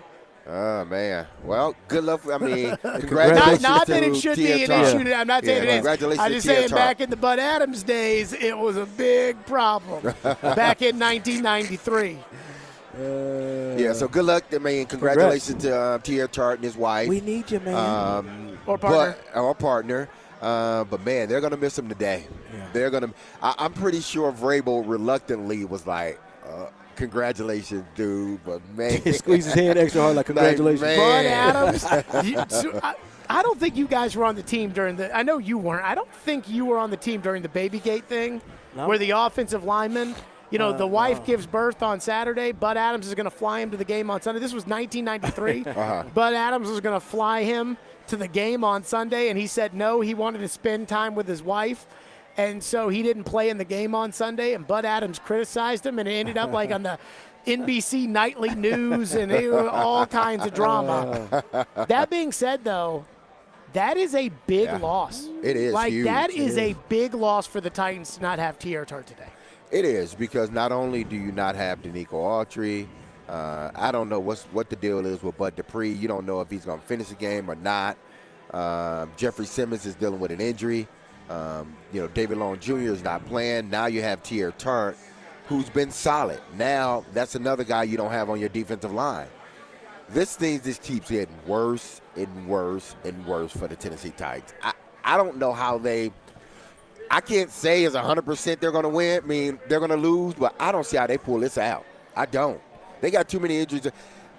This reminds me again of the 2004 season where we started getting guys hurt early on, and we never could get back. But in 2004, you guys were never 7-3. You know what I mean? Yeah. But see, that's the part about them. They started off bad. Then they went on this 7-game win streak. But then they started to mount injuries in the midst of that 6-7 game win streak. And good for them, they were not playing good teams. Yeah. If you had to play, if they were going on that gauntlet where they were getting injured and they had to play Philadelphia early on or Dallas or the Chargers or Cincinnati, these teams that we consider really good teams, I don't know if they would have went on that 6-game win streak if they had to play those guys in the middle of that. They beat a bunch of they had to play Houston with Malik Willis at quarterback. Yeah. They had to, and they went toe-to-toe with the Chargers or with the Chiefs with Malik Willis at quarterback. That's because their defense was healthy. They went toe-to-toe with Cincinnati with injuries, with Danico Autry out. They missed a field goal against the Giants, when they were healthy. I'm not saying you're wrong. I'm just saying, that 2004 team, I remember sitting there in the stands watching them lose to the Houston Texans for the first time in franchise history, thinking, yeah, oh my God, we went down early and often that year. That was a bad year. Oh, boy. I think Shane Bourne's going to have to earn his money today, boss. He's going to have to. With all these players out. Well, Downey has to earn his money, too. All of them need to earn Downey their money hasn't today. earned his money since the day he got that job. Let's just keep it real. Here's who's inactive today for the Chargers. Out for the Chargers, Easton Stick, a backup quarterback. Oh, he threw interceptions. Sony Michel, J.T. Woods, Storm Norman, Michael Bandy, Christopher Hinton. Bandy's out? And I wonder if Christopher Hinton, do you think that's was it Christopher Hinton was the tackle that was drafted by the Broncos in 1983 and they turned around and they traded him for John Elway? Oh. I wonder if that's the same, if that's like his son. I don't know, whatever. It has to be his son. And then Derwin James is out today. Now, that's a big one. Here's the thing about the Chargers. They allow 5.4 yards per carry. They are 28th in rushing yards allowed this year. The 5.4 yards per carry, though, dead last in the NFL. If the Titans' running game is going to get right, it's going to come today against, again, the worst rushing defense in the league, especially without Derwin James in the middle. Yeah, that is huge. He was day-to-day, but obviously he's not playing. I think Joey Bosa is still out. He's on IR. He's on IR, so they're not going to get him back just yet. They hope to get him back before the season ends. But not having Derwin James, they are getting some defensive guys back, but not having Derwin James is big. But I think the guys they needed back, they're back on offense. With Williams and Keenan Allen, that's their big play. That's them being able to score 21, 28, 35 points a game with that offense now. But that offense is dangerous, man. I mean, I love those wide receivers. I love that they can go down there and make the big plays. But I mean, they just going to have to play well in every facet of the game. I know we talk a little about defense and offense. Defense, they're going to have to make sure they don't give us the explosive plays. But on offense, they just got to make sure they do the running game. And I agree with you, Jared. This is the perfect time for the Tennessee Titans to actually run the football. But the thing about it is, they're not going to just let them get it easy. They're going to put a whole bunch of guys in the box. They're going to bring a safety down, and the guys in the perimeter are going to have to win. And I think that with Burks being out, and I know you go crazy when I say his name, Woods. Robert Woods has been playing terrible, these last 4 or 5 games. He's not explosive wide receiver. He's dropping passes. So we got to figure out a way to make sure we get somebody the ball to make some explosive plays. Robert Woods freaking stinks. Robert Woods is not good this year. You think it's because of his knee? I went through it. Todd Downing was asked a question about the fact that in the second half, the Titans have had 13 drives to start the second half. 10 times they've gone 3 and out. And Downing kind of put it on the players a little bit. And so I went back to see if he's actually telling the truth or not. When did I think it was? And so I went back to my notes and I was like, when did I blame, bad coaching or bad playing or whatever? Robert Woods in 5 of the drives I said were coaching errors. 5 of the drive were playing errors. Robert Woods has dropped 3 passes on the first drive of the second half this season. Wow. I didn't know that. He was supposed to be like the sure-handed guy.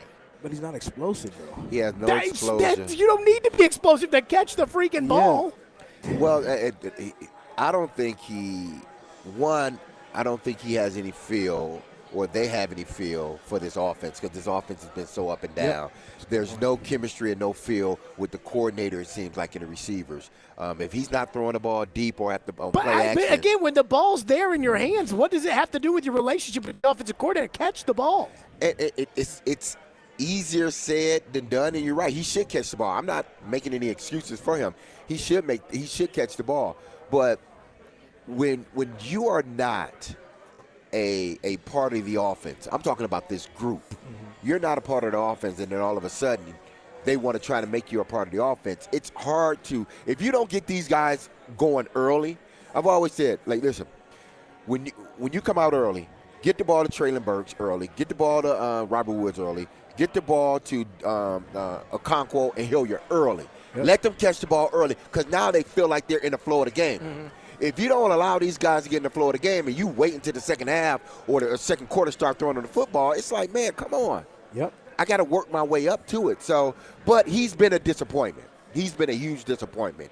And I'm not going to blame it on the knee. I just think he hasn't been able to mesh the way the Titans thought he would be able to. Yeah, and bad news. Jacksonville just scored a touchdown. It is now a 3-point lead, 27-24 for the Dallas Cowboys. Why are you rooting for the Jags? Because I want my silly dog underpick. I picked the Jags. It's like really bad for the Titans if the Jags win. I mean, thanks.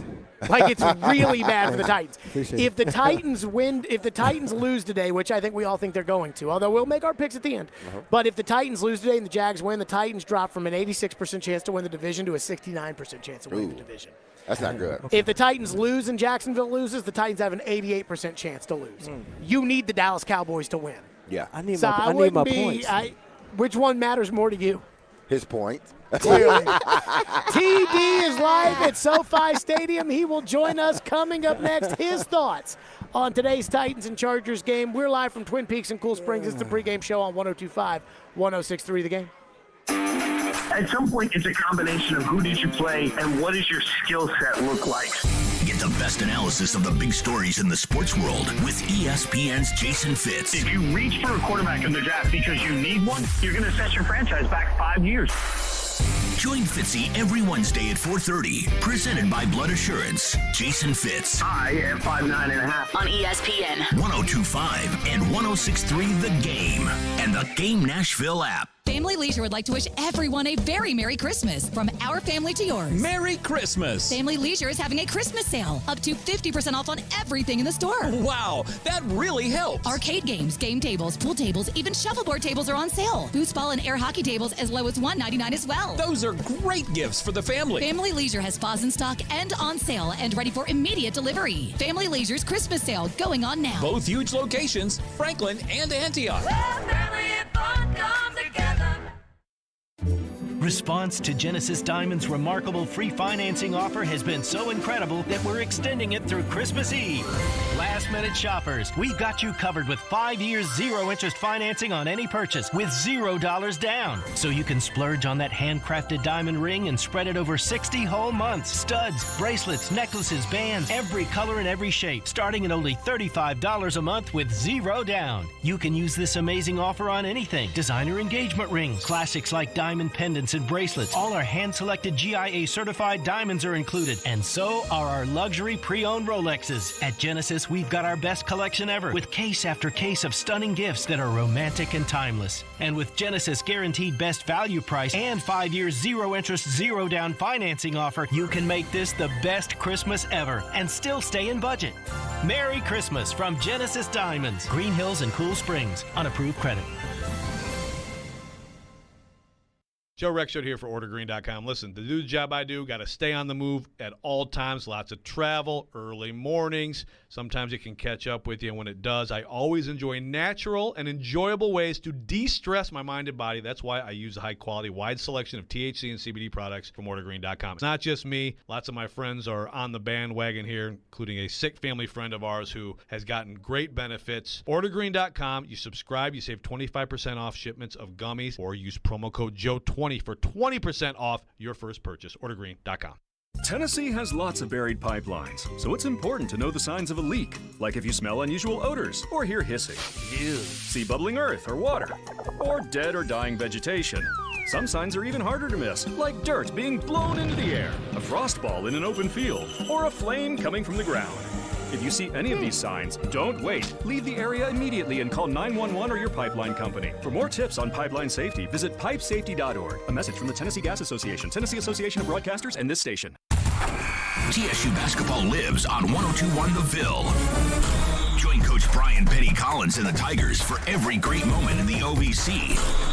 On your home for TSU basketball, 102.1 The Ville and the Ville app. This is NFL pregame. Live from Twin Peaks and Cool Springs, it is the pregame show live from SoFi Stadium in Los Angeles. It is Teron Davenport. ESPN joins us now on the program. TD, we were surprised to see that Teair Tart was listed as an inactive today for the Titans, hearing that his wife or partner went into labor, so he is out today. Add him to Danico Autry. What are the Titans going to do on the defensive line to go with Jeffrey Simmons, TD? Yeah, well, first things first, man. Let's talk about the music coming in. I mean, we get Freeway. I'm happy about that, man. You know, let's talk about that first. You know what I mean? That's the main thing. Come on, Sam. You like it? Yeah. Coach Brable just came out. You know, he had to give me my props on my fit.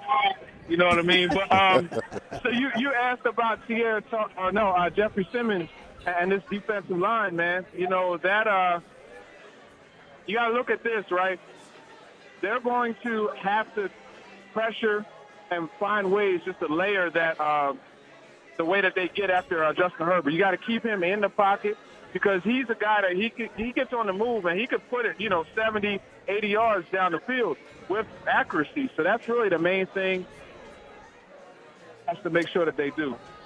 TD, what do we make of, it was kind of an underrated move yesterday. Dontrell Hilliard goes to IR after suffering the injury last week against the Jags. What are they going to do to replace Hilliard's production on third down and in passing situations on the offense?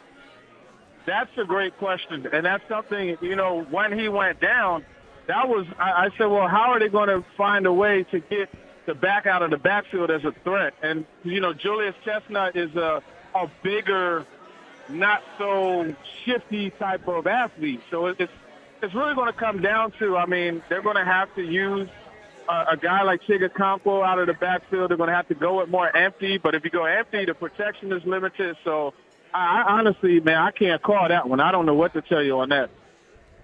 Now, TD, what do you expect from the secondary? Listen, they're banged up. The defensive line will affect what they're able to do from a secondary standpoint. We saw what they tried to do against Jacksonville. It seemed like they were not as aggressive because of the injuries up front, and it's almost like they let them catch everything in front of them. Do you expect to see sort of that game plan again? Yeah, I think that is the game plan. But the thing is, when you got a bigger guy like a Mike Williams or, a route runner like Keenan Allen, and he's not a small receiver either. You look at Joshua Palmer, these guys are all deep threats. So it's going to be hard to kind of keep everything in front of you when they're trying to get vertical all the time. So it's really, I would go zone. Like, I'm not trying to match up man-to-man against those guys. I would have two deep shell, over top. And then sometimes rotate it. I think this is one of those weeks where you got to go from too high and just a pre-snap to having Kevin Byard kind of loop down into the middle of the field and play that robber type of position and use his ball skills, because they absolutely have to have a turnover or two or three, maybe even four in this game if they stand a chance. Now, do you expect to see Dylan Ratens at any time? I understand, listen, if they have injuries, then he has to come in. I get that. But do you expect him, if everyone stays healthy, do you expect to see him today? It's very possible because, he worked at that position at points during practice this week. And he said that, that's where he's more comfortable.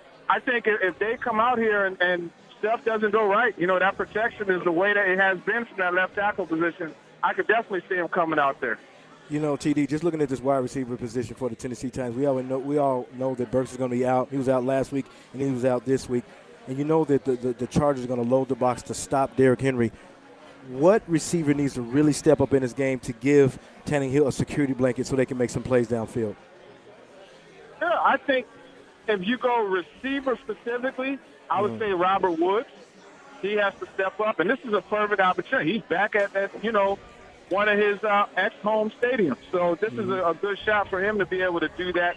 But then also, I think it's dependent upon these tight ends, right? You look over the last 3 to 4 weeks, that's where a lot of the production has gone. A lot of the targets have gone to Chigakampo and to Austin Hooper. Yeah, and I just want to switch gears a little bit just on the defensive side. We talked a little bit about it earlier that, with Tier Tart out and a lot of guys out on this defense, what do you think Shane Bowen's going to do to create some pressure to really get Herbert off his spot so he can create those interceptions, kind of like what you were talking about? The thing that really makes me curious, so with Amani Hooper not being out there, if you remember last game, they sent him on a couple blitzes, after Trevor Lawrence. But he's not active, So I don't know, man. Like I don't know how they're going to manage this nickel type of look. I would say Josh Kalu will get some looks, but I say all that to say one of the things that they like to do in the past is blitz from that nickel spot. So I think really it's just going to really just be all about the stunts and things that they do up front. And not having David Long limits you as far as like your ability to blitz as a linebacker also. So it's going to have to be, those guys up front, they got to eat, man. And I think that's why Tierra Tart was inactive as opposed to a Kevin Strong, as opposed to Naquan Jones, and those guys that they use to rush the passer. Tierra Tart's inactive because his wife has gone into labor. So that's something that we found out today about. Oh, wow. So there you go, TD. One last one for you, TD. you've been around the building all week. You're now at the stadium with the players. You see them. What has been the attitude coming, the 3-game losing streak? General manager's been fired. Offensive coordinator has been talked about a bunch. Tons of injuries. What is the attitude for the Titans as far as you're concerned? What has that been like? There's been a sense of urgency, but I like the way these guys have been, just keeping everything in front of them. And they're focused on the next game. And that just seems to be the way that they are, just regardless of the situation. They're always going to just focus on what's in front of them and winning that next game. There hasn't been any negativity whatsoever. The guys have been upbeat. You even see them mixing with each other. So, and I'm talking about offense with defense. Like you see Mason Kinsey over there at Naquan Jones's locker. Or, vice. It's been a group, and I think that's a good thing that they're kind of circling together. TD is at SoFi Stadium. TD, great stuff. We look forward to your breakdowns after the game. TD. Thank you. Appreciate it. Yep. So right now, Titans are in a world of hurt. Jacksonville is inside the 5-yard line. They'll have a 3rd and goal. They're down by 3 against the Cowboys. It looks to be about 13 minutes to go in the 4th quarter. Best case scenario after this 3rd and goal from about the 4, best case scenario is Dallas gets it stopped and then forces a Jacksonville field goal, and you're tied at 27. That's still not comfortable enough for me. Here are the odds. Again, this is the New York Times playoff projector. If the Titans, let's say Jacksonville wins, as they've got a 3rd and goal from about the 3. This is almost like a 2-point conversion.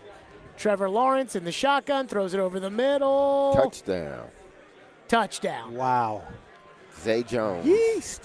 Jacksonville's taking the lead. PAT pending. Jacksonville leads 30-27. If Jacksonville wins and the Titans lose, they go from an 86% chance of winning the division to a 69% chance.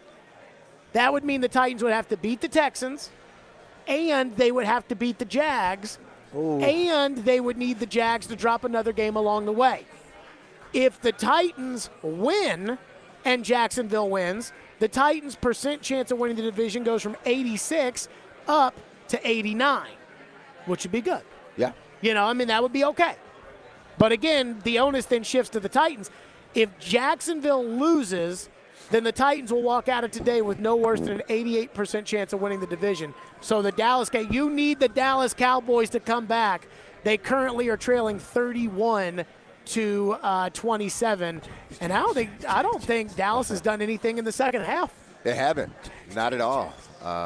They've just played bad. They've been the Dallas Cowboys. That's just who they've been. Do you think this will be like over. last week where they screwed around with the Texans and then they ended up winning the game at the end? No, I think Jacksonville is much better than the Texans. I would agree with that. Yeah, 100%. So I don't know if they can fool around, and then expect to beat the Jacksonville Jaguars. Jacksonville's defense is very good.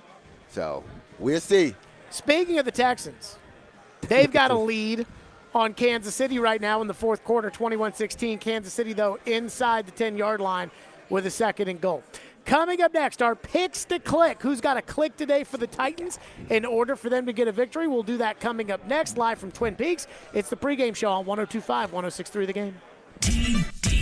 ESPN Titans NFL Nation reporter Teron Davenport brings knowledge. 3 touchdowns. He was processing, getting rid of the ball quickly. Passion. Make no mistake about it. He absolutely has to hit the ground running. And expertise on the two-tone blue and the NFL. Join TD every Monday at 11, Thursdays at 3, and Friday morning at 8 for all the latest on your favorite team. Teron Davenport is presented by Craneworks on 102.5 and 106.3 The Game and the Game Nashville app. They say a good craftsman never blames their tools, and the best always choose the right one for the job. For the builders and makers of this world, nothing beats knowing you've got what you need to get the project done. Northern Tool is a problem solver's paradise. And with savings of up to 50% off and great new deals dropping every week, we've got the perfect gift for all the solvers on your list. We're made for this. Come see us in store or shop online at northerntool.com. Hey, Robbie Stanley here, and one of the things I love about betting the NFL is that I'm always finding new players or game props that I like. And what's cool about FanDuel Sportsbook is you can combine these props with other bets from the same game to score an even bigger payout. And it's perfect for Sunday, the Titans and the Chargers. I'll take Derrick Henry as an anytime touchdown scorer. Give me Chiga Okonkwo over on receptions, and give me Justin Herbert over on passing yards. But you take it any way you want to take it. Same game parlays, one of the reasons I bet with FanDuel. They've got great live betting options, great odds boosts and specials every single day. And there's no feeling like nailing a same game parlay bet. So lock in your bet today on FanDuel Sportsbook. If you're new to FanDuel Sportsbook, sign up today with promo code ROB for your no sweat first bet up to $1,000. Once again, that promo code is ROB. Make every moment more with FanDuel, official sportsbook partner of the NFL. Must be 21 or older and present in Tennessee. First online real money wager only. $10 first deposit required. Bonus issued is not withdrawable free bets that expire 14 days after receipt. Restrictions apply. See terms at sportsbook.fanduel.com. Got a gambling problem? Call the Tennessee Red Line at 1-800-889-9789. The Nashville Jam Company is already a super popular weekend breakfast and brunch destination. But with summer over, it's time to put the beach body away for a while. So for fall, they've expanded their offerings and added what they call the Meat and Three menu. Yeah, cool weather and Southern comfort food go hand in hand. And the stars of this show are the hefty meatloaf, Southern fried catfish, slow-cooked pot roast, fried chicken, Salisbury steak, and a slew of other rib, stick, and delicacies. And they have salads, too, if you're into that kind of thing. Come see the new menu Monday through Friday from 10:30 till 2. When Smashville wants to rock. I tried so hard and got so far, but in the end, it doesn't even matter. Looking to the sky to save it, looking for a sign of life, 'cause it's too cold for you here. We are Nashville's rock station. 102.9 The Buzz. And now back to ESPN Radio on ESPN 102.5 The Game. This is NFL pregame, and it's time for Jared Stillman and former NFL wide receivers Derek Mason and Chris Sanders to make their picks to click. Bring it on, Chop. Let's go. Brought to you by Parman Tractor and Equipment on Nashville's best sports talk, 102.5 and 106.3 The Game and the Game Nashville app. Time for Picks to Click, presented by Parman Tractor and Equipment on the pregame show. Who's got a click for the Titans to pull off a victory today against the Chargers? Live from Twin Peaks, Chris Sanders, Yes, we'll sir. start with you on offense. Who's got a click and why today? You know, the situation with the wide receiver position is kind of, in disarray. We got Burks has been out for the last couple of weeks. So I think Woods is going to have to step up and make some plays. Because if you look at all the receivers that's capable of making plays, I think he's the only one that can make plays. I know Westbrook had a touchdown last week, but he catches like 1 or 2 passes a game. Woods has to be big in this game and make some plays on the perimeter. I think Woods stinks. I know, but he's got to make some plays. If you had to pick right now between Woods or Westbrook or Keeney, who would you take? As far Westbrook as or Keeney. Who's the better player? Westbrook or Keeney. I would take Westbrook. I would go with Woods because he can do more things. He can play slot and a perimeter. Can he catch? Sometimes. Westbrook or Keeney has proven he can catch the football. Yeah, no, he can catch in now. traffic. True. So I'm taking Westbrook or Keeney. Westbrook or Keeney struggles with contested catches and running, but Woods just struggles with catching the ball. catching catches. My pick to click on offense, it has to be the offensive line. And more importantly, Dennis Daly. Because to me, the Titans can't do what they want to do if that offensive line is not blocking. They can't do what they want to do if Dennis Daly is getting beat every third passing play.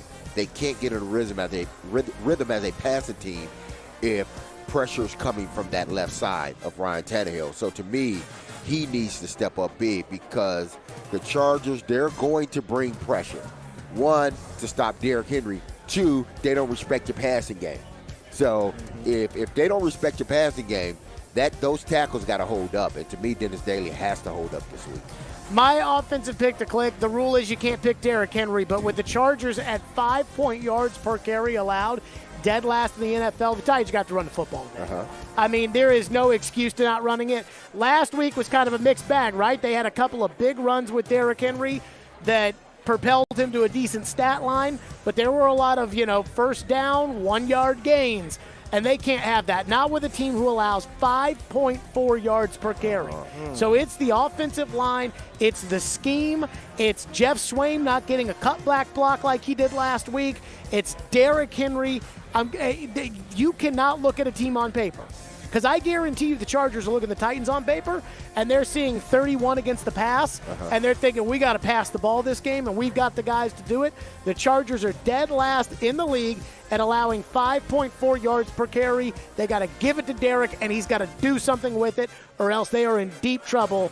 I am going to take, I guess, Derrick Henry, even though that's against the rules. This is the one that they have got to run the football today in order for the Titans to move it. Defensively, Chris Sanders. Yes, sir. The Los Angeles Chargers has some great wide receivers, Williams, Allen, and Palmer, and I think McCrary has to be big because I guarantee you the offensive coordinator is going to look for matchups and look and see McCrary on the perimeter, and they're going to take some shots against McCrary. McCrary has to make some plays and maybe get a strip fumble or actually make an interception, so he's got to be big in this game.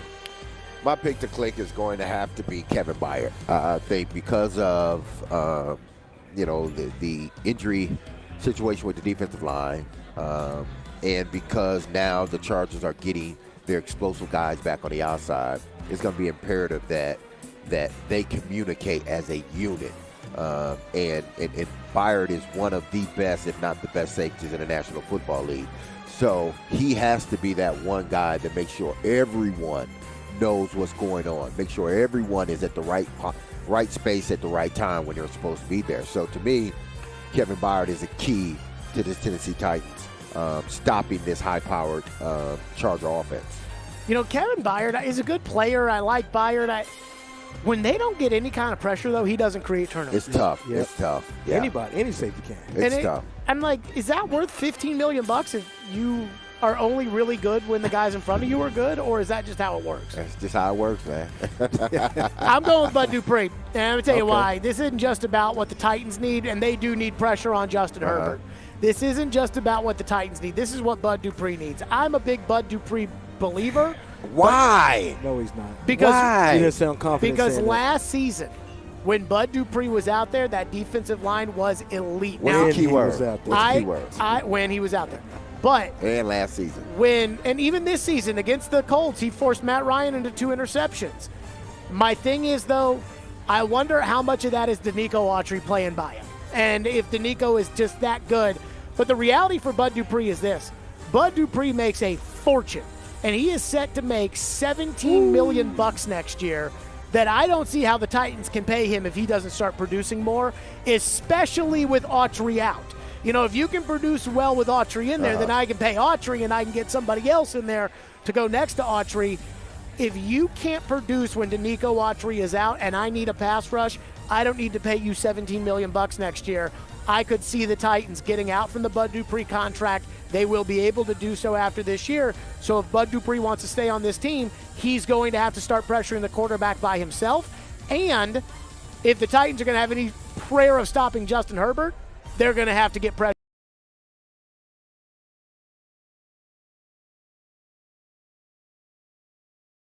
Paying him, he's just not worth it. Listen, they paid him the money. They got, it is what it is. But he hasn't been nowhere near what the Titans had hoped he would be.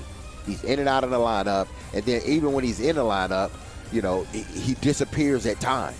So to me, if I'm paying you $17 million, I don't need you to be effective when Danico Autry is out there. I need you to be effective when Danico Autry isn't out there. Okay? We're paying you $17 million. That's one thing I think about Simmons, the fact that Simmons hasn't really played great since Autry's gone out. And it's like, if I'm going to pay you $30 million, man, like, you should be a one-man wrecking crew up there for $30 million. He's got that bad will, though. I mean, when you got that bad will, you can't do too much. The Dallas Cowboys are facing a 2nd and 10. Those are picks to click presented by Parman Tractor and Equipment. The Dallas Cowboys are facing a 2nd and 12 from inside the Jacksonville 23 minutes and change to go. Dak Prescott does complete a pass for about a gain of 5 or 6. It'll be about a 3rd down and 5 for Dallas. Again, 3 minutes to go. They're in the scoring range. My gut is telling me Dallas is thinking, let's take as much time off the clock as possible. Let's score a touchdown. Let's get out of here with a victory. It does look like, though, that Trevor Lawrence is going to get one last crack at it, even if Dallas scores. And you have to wonder, with 3 minutes to go, would Dallas be interested in kicking a field goal here down by 4? Well, we'll see. Touchdown, Dallas. Yeah. Touchdown, Dak Prescott. I think that's Noah Brown again. Noah Brown and Zay Jones are catching all the touchdowns here. It looks to be about 3:02 to go in the ball game. And again, here's why this is important. Dallas currently leads by 2, PAT pending at Jacksonville. If the Titans win and Jacksonville loses, the Titans all but win the division. They would have a 98% chance of winning the AFC South. If the Titans win and the Jags win, it's 89% up from 86. If the Titans lose and the Jags win, it is a 69% chance of the Tennessee Titans winning the division. I'd much rather, Derek, be 98% than 69%. Oh, of course, because you got to play the Jags again anyway at the end of the season in Jacksonville. So, although that game could mean nothing if they lose this game and you beat the Texans, that game means nothing. Yeah, you're absolutely right. But if they find a way to pull this out, the pressure is on the Tennessee Titans to then come up with a victory against the Chargers. Absolutely. And if they lose, the pressure should be on the Titans because, once again, you're talking about essentially wrapping – if Dallas's defense can hold on, we might need to lock arms here to pray for Dallas. But if Dallas is the way Trevor Lawrence has been playing, but if Dallas's defense can hang on and the Titans can find a way to beat the Chargers today – you have all but won the division. All you need to do is beat the Texans next week. The division is yours. It doesn't matter what happens with the Cowboys on Thursday night. It doesn't matter what happens at Jacksonville at the end of the year. That's all you really have to do in order to win this division. You would be at 98%. So this is where the Titans find themselves. Jacksonville does play at the Jets next weekend, which is no walk in the park. They right now are leading over Detroit in their game, and Houston is driving the ball inside the 10-yard line, down by 3 against the Chiefs with 6:24 to go. We're at Twin Peaks. They got wall-to-wall sports. I'm just literally telling you the scores off the TVs as we are sitting here right now. But the witching hour is upon us, and all these games are kind of close. This is why I hate. I mean, this is why I like when the Titans play at noon. I know. I know. Or Me too, if the Titans play a Sunday night game or a Monday night game, because then I can see all these games in live time that happens. This reminds me, we used to do the pregame show with Floyd, and at this point in time, there was no way to corral Floyd's focus back to like the radio show and what was going on. He was just keeping the focus there. But again, we will keep our focus on the Cowboys as they currently have a lead with 3 minutes to go against the Jags. We are live here at the pregame show. Coming up next, Mike Vrabel's key to a Titans victory. And what is the line saying? There's some odd movement here we'll get to as well. And, of course, our game day predictions. It's the pregame show live from Twin Peaks, 102.5, 106.3 The Game. You love the game. Tennessee touchdown! Middle Tennessee gets the score. We live the game. Just work on the little things every day. They think the coaches are just coaches. We are. Frank City scores! On both sides of the ball. One big possession. Touchdown, Middle Tennessee. The game. Nashville's best sports talk, 102.5 and 106.3 The Game, and the Game Nashville app. Calling a criminal defense lawyer or a divorce lawyer, you may think it's the worst day of your life. It doesn't have to be. If you have quality, competent representation who can guide you through a complex system, we can do that for you. Despite if you've been arrested for a DUI or a robbery charge, whether or not you're going through a divorce or a post-divorce, or demanding your fundamental constitutional right to parent your children. 615-604-6263. AmandaJGentry.com. Nothing says I love you like the gift of jewelry. A sapphire ring, a diamond necklace, a colored gemstone earring, an anniversary band. And around here, the diamond destination is Genesis Diamonds. With decades of experience, our legendary value combined with worldwide connection, Genesis is here to help make this Christmas the most unforgettable ever. And to make it easy to splurge, our special 0% finance offer has been extended through Christmas Eve. So you can make any holiday purchase and spread your payments over 5 years and enjoy an interest rate of 0% with absolutely nothing down. Our showcases are filled with exquisite diamond rings, earrings, pendants, bracelets, bands, as well as a fabulous selection of luxury pre-owned Rolexes, starting as low as $35 $100 a month with nothing down. And if you're planning an engagement this holiday season, this special finance offer includes all of our designer engagement rings and all GIA certified diamonds. Buy now, spread your payments over 5 years with 0 interest and nothing down. Say I love you louder than ever this holiday with the gift of diamonds from Genesis Diamonds. Green Hills in Cool Springs. Approved credit. What's up, everyone? It's me, Michelle Knezovic, and I want to know if you can beat Vegas this football season. Superbook Sports gives you the chance every week to go head-to-head with the best odds makers in Las Vegas. No fancy computer algorithms, just the best team of odds makers in the business behind the counter at Superbook in Las Vegas. Listen, I like the Tennessee Titans plus 305 to win the division. I still think that they have a chance to take the AFC South. Plus, Superbook features some of the best odds boosts and promos bets anywhere. To download the Superbook Sports app or visit superbook.com. Start your battle against Vegas right now. Visit superbook.com for terms and conditions. Gambling problem? Call 1-800-889-9789. If you came across someone struggling with hunger, how would you recognize them? Would you notice a 16-year-old boy who got his first job? Not for extra spending money, but to help feed his little sisters? Or a mother who's in between jobs and sometimes goes to bed hungry so her kids can have dinner? I am the 1 in 8 Americans who struggle with hunger. I am hungered in America. Hunger can be hard to recognize. Learn why at IamHungeringAmerica.org. Brought to you by Feeding America and the Ad Council. Your home of the Nashville Predators. Straight away, Yossi scores! Roman Yossi! Nashville's best sports talk. ESPN 102.5 The Game. This is NFL pregame. Live at Twin Peaks in Cool Springs, it is the pregame show. They have reached the 2-minute warning in Jacksonville. Dallas leading 34-31. Jacksonville facing about a 3rd and 3. This is, again, a big deal to the Titans. The Titans are not favored to win this week. Derek is very down on them. We have heard if the Titans lose and Jacksonville loses, if Dallas holds on and the Titans lose, they still have an 88% chance to win the division, according to the New York Times playoff predictor. If the Titans lose and Jacksonville comes back to win, the Titans will only have a 69% chance. If Jacksonville loses, Dallas holds on, and the Titans somehow miraculously find a way to win, the Titans would have a 98% chance of winning the AFC South. So we've got all the wall-to-wall sports here at Twin Peaks, and I am keeping an eye on the Dallas Cowboy game. It is time, though, for Mike Vrabel's key to the game this week. And the key for the Titans is not about something on offense or defense, but it is about how the team is reacting to the adversity that they have dealt with during this 3-game losing streak. Well, I mean, I think the message this week is obviously, we talked about, what we can do individually to then lift the spirits of the team and the guys around us and try to focus on our demeanor, our attitude, in turn hoping, that will help the entire group. So that's where our focus is, and just try to, prepare to win a game and what we think is important this week. What do you make of that, Derek?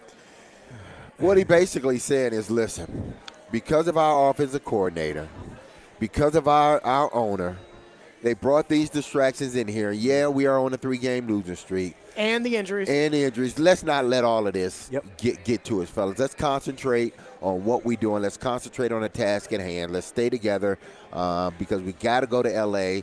And this is a must-win period for me. I think even if Jacksonville loses, I think it's a must-win for the morale of the team moving forward. So to me, even if Jacksonville loses or win, Titans must win this game today against the L.A. Chargers. What if they lose? I can see them losing every game after this. Ooh, that'll be. I can see them rolling into the playoffs on a 7-game losing streak or a 6-game losing streak. If they don't win today, because the morale of the team goes lower and lower. You're piling junk on top of junk on top of junk, and mind you, they're injured. We're not dealing with a healthy team that is on a 3-game losing streak. We're dealing with a team that has had to deal with 2 distractions that wasn't their fault. They got to deal with injuries that happens in the National Football League all the time. And then they got to deal with them losing on a 3-game losing streak and potentially at 4.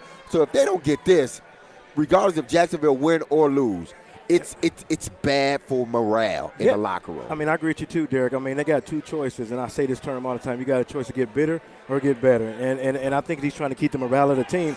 What happened? What the heck? Trevor Lawrence fumbled. Did Dallas get it? Who got it? Dallas? Oh. Did Dallas get it? Did Oh. Dallas? Come on, show me, ref. Oh. Dallas ball. There we go. Oh, my God. There we go. I want my points. Don't give me 5, man. I want the Titans. I gave you 5. I want the I gave Titans you to make the 5. playoffs. I'm kidding, I man. tell you, man. Trevor Lawrence. Yes. Oh, as good as he is, he has to put the ball away in this situation. He has to tuck the ball and go down. Oh, that's like a loaf of bread. Oh, He didn't even get hit. The ball didn't even get hit. He gosh. got twisted. He wasn't securing the ball. That He just went in the air. huge.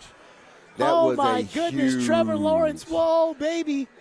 Oh, he got hit. Oh, he got hit with it. Yeah. Hat on it. All right. He has to put both hands on the ball in that situation. Were you talking, Chris? Yeah, I don't know. Talking about what Vrabel said about how everybody's got to. right. Derek says they're going to lose. Derek says if they lose this game, they're going to lose every game. I mean, it is. I mean, you don't want this to be a snowball effect. And I think what Vrabel's trying to do is telling these guys to get better, not bitter, and start pointing fingers and things like that. Because I agree with Derek. If you start losing, if you lose this game, I think the finger point is going to start. We saw that with Ravens saying I'm a better tackle than Daly. So you just can't have the thing. Win this game, get the momentum going, and try to win those next 3 games. Well, we'll see. We'll see. Because to me, this team, they're dealing with a lot right now. And they can't continue to play the way they've been playing and expect to go into the playoffs on a high note. If they don't win this game, I still think, from a morale standpoint, it's going to be bad for them. So whether the Jacksonville Jaguars end up losing this game because of a Trevor Lawrence fumble or they end up coming back because they stopped Dallas on 3 and outs, the Tennessee Titans still must win this game against the LA Chargers. Here's my thing, too. Let's say that Dallas holds on and Dallas wins. And I don't know if Dallas is going to hold on or win, or I don't know. I think they probably will, but what do I know? Let's say Dallas holds on and wins, and the Titans find a way to win this game, given the fact that a lot of people don't have a lot of hope for this game. Then they can tell themselves, hey, we beat the Texans next week. We're in prime shape to win the division right then and there. All we need is a Jacksonville loss along the way. We win the division right then and there. And then they can tell themselves, and we're going to get healthy, and once we get healthy, then we'll be able. And then they could be looking at the Ravens in the first round of the playoffs, and I think the Titans could beat the Ravens. I would pick the Ravens 100%. If they were going to play, but I think the Titans could beat the Ravens, and I think that's the way that they have to think about it too, is, hey, just tread water, and then get your guys back, and then get ready to go. And I think that that's a big part of today's game. For the Titans, taking a look at the lines, the odds at Superbook Sports, voted the #1 sportsbook app in Vegas. Download their app today. The Titans are 3-point underdogs at the Chargers. Again, usually they get 3 points for home field. Are you a little surprised that it's not more given the Titans' injuries, weaknesses, and the Chargers' strength to throw in the football? I have no idea why this line is 3 points. It could be, Vegas know exactly what they're doing. Maybe they're trying to get some money one way or another.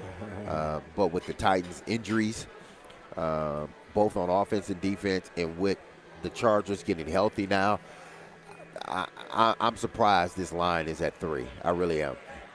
Yeah, I mean, I agree with you. I mean, just like what Derek said, the Chargers are getting guys healthy, and the Titans are getting even worse. So I thought it was going to be a little higher.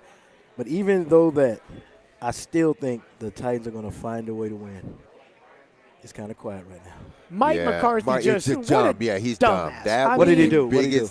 Or the coordinator. Are they getting the ball You back? run the football. Run the football. Did they you just throw throw the it. ball? Yeah, you throw it. Time the clock stops, and you don't complete the pass. So third and long, Dallas decides to throw it. So now Jacksonville's going to get the ball back with a minute and change. You are kidding. Probably about a minute and 5, they'll get the ball back and a timeout. They have one timeout. They are returning a punt, and the guy's broken 3 tackles. On the 30. They're at the 30. They got to go. McCarthy. Jacksonville's got to go what? At least 30 to the yards? 40, to the 40, left. So to get to the 40, they'd have to go 30 yards. Yeah. How would you throw it? So they got a minute to go, 30 yards, and a timeout. You at least want to take that last timeout away from them. And if you're going to throw it, you don't tell Dak to throw the ball 25 yards down the field. If it's not there, you tell Dak, hey, if it's not there, you eat it. Yeah, and take the sack. make sure that they call that timeout. And y'all mad at Todd Downing. Oh, let me tell you what. Hey, but the Cowboys are 10-5. I'm kidding. I'm joking. It was a joke. And they have shown they can throw the football. So, again, Yeah. the odds on this, Lawrence throws deep, he throws interception, incomplete. The odds for the Titans, if Jacksonville loses, and again, they're down by 3 with 30 seconds to go. If they lose, you can hear this game on 94.9 The Fan, by the way. If they lose, then the Titans have a chance to get a 98% chance of winning the AFC South with a victory today. Time now for our game day predictions. Who wins today and why? Chris Sanders, we start with you. Actually, I was listening to Mike Vrabel earlier in the season. He always says this. He says we're built for this. In 2020, they said they went to beat the Patriots with all the things going against them. They said they weren't going to beat the Raiders in 2020. Last year, they said they couldn't beat the Rams in L.A. I'm going with the Tennessee Titans 21. And I'm going with the Rams 20. Chargers 20. Derek? Well, I just think it's too much for the Titans. I think they have too many injuries. They're trending in the wrong way in regards to their personnel and their injury situation. The Chargers are trending in the right way. They're getting guys back. They look good last week. I don't see how the Tennessee Titans stop this potent passing attack now that he has his 2 main weapons back. I think it's the Titans. I think it's the Chargers. Oh, my goodness, 27-13. That's funny. I'm going with the Chargers 28-14. Oh. I just don't think the Titans can do enough offensively, and I don't think the Titans can do anything to stop them defensively. They just threw a bomb. And I absolutely love Justin Herbert. That's going to do it for us. We are out of here. We'll be back Peace next out. week before the Texans game. It's been the pregame show, 102.5, 106.3 The Game. Robbie Stanley. I think if they win the AFC South this year, they're not going to be the 1 seed. Joe Rexrode. They get in the playoffs and they win at least 1 playoff game. Yeah, that's a successful year, too. Get your morning started with Robbie and Rexrode every weekday from 6 to 10 on Nashville's best sports talk, 102.5 and 106.3 The Game and the Game Nashville app. ElectronicExpress.com. We make it happen. Throughout the